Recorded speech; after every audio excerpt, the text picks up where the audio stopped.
خواتین و حضرات، کیسے ہیں آپ سب لوگ؟ امید ہے خیریت سے ہوں گے۔ جی ہاں، یہ کتاب ہے 30 روزے 30 عبادتیں رمضان المبارک کے ہر لمحے کو کارآمد پر نور بنانے کی آسان اور مقبول عبادت، جو کہ شیخ الوطائف حضرت حکیم محمد طارق محمود مظہری چغتائی دعوت برکات مالیہ کی لکھی ہوئی ہے۔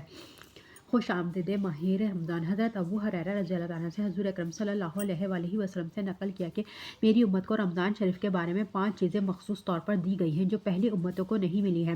نمبر 1 یہ کہ ان کے منہ کی بدبو اللہ کے نزدیک مشک سے زیادہ پسندیدہ ہے۔ نمبر 2 یہ کہ ان کے لیے دریا کی مچھلیاں تک دعا کرتی ہیں۔ نمبر 3 جنت ہر روز ان کے لیے آراستہ کی جاتی ہے۔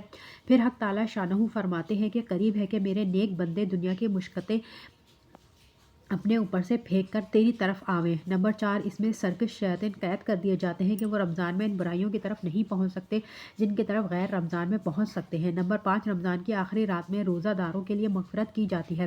صحابہ کرام رضوان اللہ علیہم اجمعین نے عرض کیا کہ یہ شب مغفرت شب قدر ہے۔ فرمایا نہیں، بلکہ دستور یہ ہے کہ مزدور کو کام ختم ہونے کے وقت مزدوری دے دی جاتی ہے۔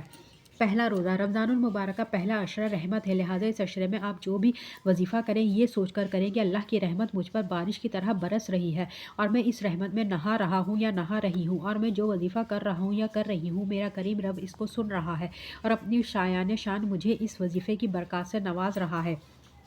فجر کی نماز کے بعد بس اسے 11 مرتبہ پڑھ لیں۔ وَإِلَٰهُكُمْ إِلَٰهٌ وَاحِدٌ لَا إِلَٰهَ إِلَّا هُوَ الرَّحْمَٰنُ الرَّحِيمُ۔ سورہ بقرہ کی آیت ہے یہ۔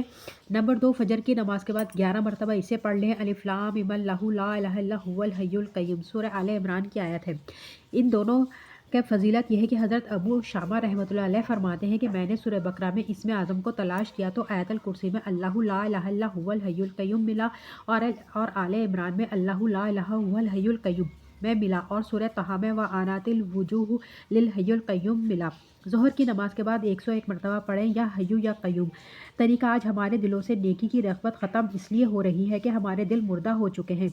ایک دفعہ یا حیو یا قیوم پڑھنے کے بعد نہایت توجہ سے یہ سوچیں کہ اس کریم کی توفیق سے اس برکتوں والے مہینے میں عشرہ رحمت میں میرا دل زندہ رہے۔ انشاءاللہ دل نیکی، تقویٰ اور پاکیزگی کی طرف مائل ہونا شروع ہو جائے گا۔ اپنی نیت سے کیجیے، اپنی اولاد کی نیت سے کیجیے، اپنے شوہر یا اپنی بیوی کی نیت سے بھی کر سکتے ہیں۔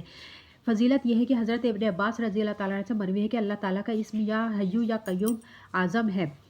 آصف بن برخیانہ بلقیس کا تخت حضرت سلیمان علیہ السلام کی خدمت میں پیش کیا تو یا حیو یا قیوم کی طاقت سے پیش کیا۔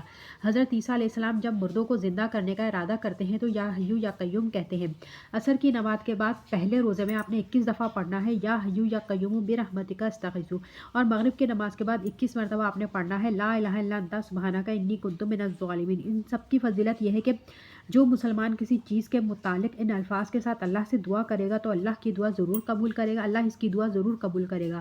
فائدہ: بکھرے خاندانوں، ٹوٹتے ارمانوں، مایوسی اور بے امیدی میں اپنی ساری پچھلی کوتاہیوں اور غلطیوں کا اعتراف کرتے ہوئے یہ سوچیے کہ اگرچہ میرے گناہ پہاڑ جیسے ہیں لیکن ان گناہوں کی اس کریم کی رحمت کے سامنے ایک ذرہ کی بھی حیثیت نہیں ہے۔